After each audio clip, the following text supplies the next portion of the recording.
कल former chief minister Farooq Abdullah और former union minister भी फारूक अब्दुल्ला ये दोनों जगह बैठ चुके हैं। फारूक अब्दुल्ला साहब ये कहते हैं, फिर से 100 बार पहले कह चुके हैं, फिर से कह रहे हैं कि पाकिस्तान से बात करना जरूरी है। जब तक आप पाकिस्तान से बात नहीं करेंगे जम्मू और कश्मीर में अमन नहीं आएगा। फिर उन्होंने ये भी बोला कि जो सार्क है, सार्क को दोबारा रिएक्टिवेट करने की जरूरत है और जब आप सार्क को रिएक्टिवेट करेंगे तब जाके सबको बराबरी का बात करने का मौका लगेगा, एक प्लेटफॉर्म बनेगा जिससे कि जम्मू और कश्मीर में अमन और शांति फैलेगी। दोस्तों, एक बात मैं पहले आपको वाज़ेह तौर पे बता दूं, मैं यहां पे किसी को नेशनलिज्म का या गद्दारी का सर्टिफिकेट देने के लिए नहीं बैठा। ना मेरी हैसियत है कि मैं आपको बोलूं कि साहब आप गद्दार हो, आप नेशनलिस्ट। मैं ये नहीं कहना चाहता अनलेस कोई बिल्कुल ही प्रूव ना कर दे अपने आप को अपनी हरकतों की वजह से।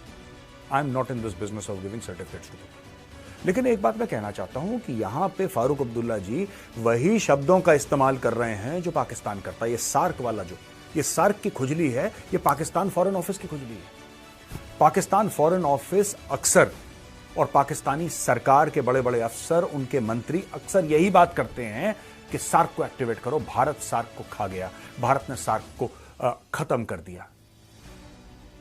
You understand? भारत जो है साउथ एशियन रीजन में, भारत अपनी बपौती चाहता है, अपनी ओवरलॉर्डशिप चाहता है। और भारत को क्या लगता है कि सबसे बड़ा खतरा कौन है? पाकिस्तान, यानी कि पाकिस्तान को बाहर निकाल दो। अगर पाकिस्तान को बाहर निकाल भी दिया तो क्या गलत करा? अब मैं आता हूं फारूक अब्दुल्ला के स्टेटमेंट पे कि फारूक अब्दुल्ला ये कह रहे हैं कि भाई साहब पाकिस्तान से बात करो, यानी कि मेरे घर में कोई चोरी करे, ठीक है, मेरे घर में चोरी करे और मोहल्ले वाले एक बुजुर्ग अंकल ये बोले कि बेटा देखो ऐसा है गौरव, तुम्हारे घर में लगातार चोरियां हो रही हैं और तुम्हारा लाखों करोड़ों का नुकसान भी हो चुका है, तो बेटा एक काम करो, चोरों से मीटिंग कर लो, तुम एक बार चोरों से बात कर लो कि यार आप चोरी क्यों करते हैं, पहले ये बताइए, मैं समझ नहीं पा रहा हूं आप चोरी क्यों करते हैं।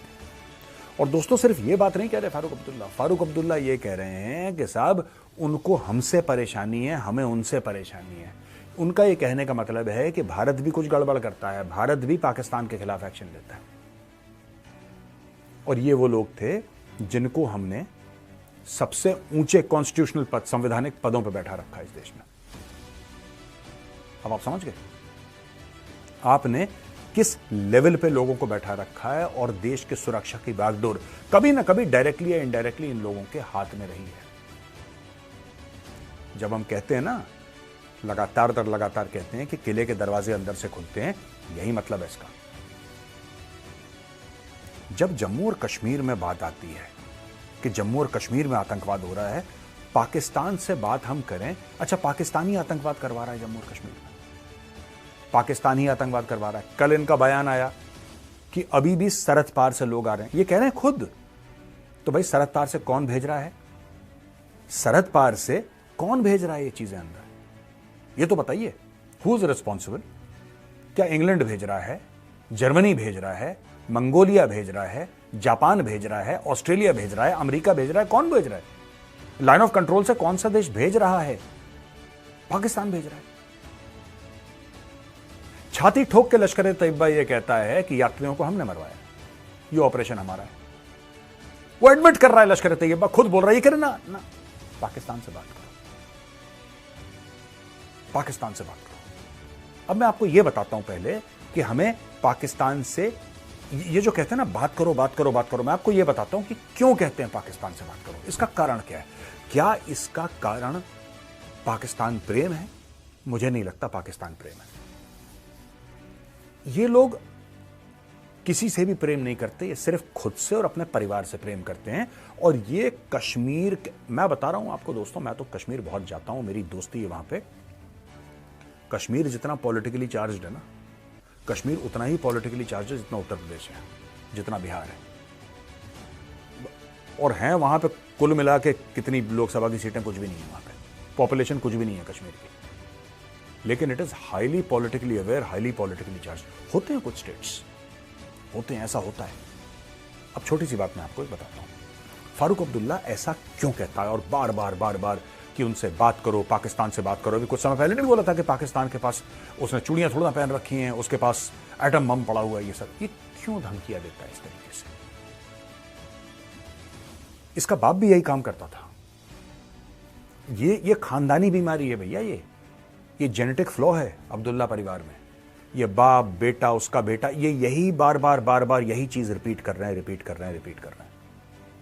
यही चीज आपने मुफ्ती परिवार में देखी होगी। महबूबा मुफ्ती के फादर भारत के होम मिनिस्टर थे। जिस पोजीशन में आज की तारीख में अमित शाह जी बैठे हुए हैं, ये 1990 में होम मिनिस्टर थे भारत के। ये तब भारत के होम मिनिस्टर थे जब कश्मीरी पंडितों को मारा जा रहा था, उनका जेनोसाइड हो रहा था, औरतों का रेप हो रहा था, रलिव गलिव चलिव के नारे चले थे और उनको वैली से निकाला गया था। तब भारत का होम मिनिस्टर कौन था? ये भाई साहब। क्या इनकी मिली भगत है एंटी इंडिया फोर्सेस से? 100%, इसमें कोई डाउट नहीं है इनकी मिली भगत। और ये छुपाते भी नहीं है, they are very proud of it. ये करते क्यों हैं? ये मैं फेज 2 में आऊंगा। फेज 1 में मैं आपको ये समझाना चाहता हूं कि ये जो कहते हैं ना अक्सर, पाकिस्तान से बात करो, इसके पीछे माइंडसेट क्या है? इसके पीछे ये माइंडसेट है कि कश्मीर जो है, ये लोग ऐसा समझते हैं कि हिस्सा ही नहीं है, ये पूरे राष्ट्र का हिस्सा ही नहीं है, ऐसा ये लोग समझते हैं। ये मुफ्ती परिवार और अब्दुल्ला परिवार। और ऐसा क्यों समझते हैं लोग? ऐसा इसलिए समझते हैं कि इनके फादर जो थे वो जम्मू और कश्मीर के प्रधानमंत्री हुआ करते थे, Sheikh Abdullah was the prime minister of JNK। बाद में प्राइम मिनिस्टर की वो चीज हटी और वो चीफ मिनिस्टर उनको बना दिया। ठीक है, आज की तारीख में जब कांग्रेस पार्टी ये कहती है ना कि आपने बहुत गलत करा और आपने फारूक अब्दुल्ला को जेल में डाला और आपने महबूबा मुफ्ती को जेल में डाला साल भर के लिए, आपने क्यों जेल में डाला? आपको नहीं डालना चाहिए था, मोदी गलत कर चुके हैं इसमें, और उनको, और ये तो बिल्कुल ही डेमोक्रेसी के खिलाफ है। बिना ट्रायल के फारूक अब्दुल्ला के बाप को 10 साल तक जेल में डाला था। किसने? जवाहरलाल नेहरू ने। इसी फारूक अब्दुल्ला के बाप को, ठीक है, उसको 10 साल जेल में डाला था, प्राइम मिनिस्टरशिप उसकी पूरी उतार दी थी। जम्मू कश्मीर के पूर्व CM फारूक अब्दुल्ला ने घाटी में बढ़ती आतंकी वारदातों पर अपनी प्रतिक्रिया दी है। उन्होंने एक बार फिर पाकिस्तान से बातचीत की वकालत की है। फारूक अब्दुल्ला ने कहा, पड़ोसी लगातार हरकतें कर रहा है, ऐसे में आपको दूसरे तरीकों पर भी विचार करना चाहिए। बिना बातचीत के ये मसला हल नहीं होगा। फारूक अब्दुल्ला ने कहा कि कश्मीर में हाल ही में लगातार घटनाएं हुई, ये बेहद ही दुखद है और हम इसकी निंदा करते हैं। इसमें मासूम लोगों का खून बह रहा है। आज लगातार मिलिट्री एक्शन हो रहा है, इसका रिजल्ट क्या हुआ? आप रूस और यूक्रेन में देख रहे हैं, वहाँ लड़ाइयों से क्या हासिल हुआ। तो ऐसे में आपको दूसरे तरीकों पर भी विचार करना चाहिए। बिना बातचीत के ये मसला नहीं हल होगा। आप बड़े भाई हैं, आपको बड़ा दिल दिखाकर आगे से बात करनी चाहिए। कश्मीरी कभी इस तरह की गलत चीजों में शामिल नहीं होता, उसको इससे तुरंत निजात दिलाना होगा। घाटी में 3 दिन में 3 हमले हुए। 9 जून को आतंकियों ने शिवखोरी मंदिर में, कटरा में माता वैष्णो देवी मंदिर जा रहे तीर्थयात्रियों पर 53 सीटों वाली बस पर फायरिंग की। इसके बाद अनियंत्रित होकर बस खाई में जा गिरी। इस हादसे में 9 लोगों की मृत्यु हुई जबकि 41 लोग जख्मी हुए। आतंकियों की तलाश में सुरक्षा बल सर्च ऑपरेशन चला रहे हैं। रियासी के बाद आतंकवादियों ने 11 जून को कठुआ को निशाना बनाया। यहाँ आम लोगों के घरों, रोड से गुजरने वाले लोगों पर फायरिंग की गई। सूचना मिलते ही पुलिस और सुरक्षा बलों ने मौके पर पहुंचकर आतंकवादियों को घेरने की कोशिश की। इस इलाके में आतंकवादियों को पकड़ने के लिए मेगा सर्च अभियान चलाया जा रहा है। सूत्रों के मुताबिक सुरक्षा बलों ने 2 आतंकवादियों को मार गिराया है। आतंकवादियों ने तीसरा हमला 11 जून को ही डोडा में किया। यहाँ आतंकियों ने पुलिस और सेना के नाके पर फायरिंग की। इसके बाद वहाँ भी मुठभेड़ चली। इस हमले में 1 जवान भी शहीद हुए जबकि 5 जख्मी हुए हैं।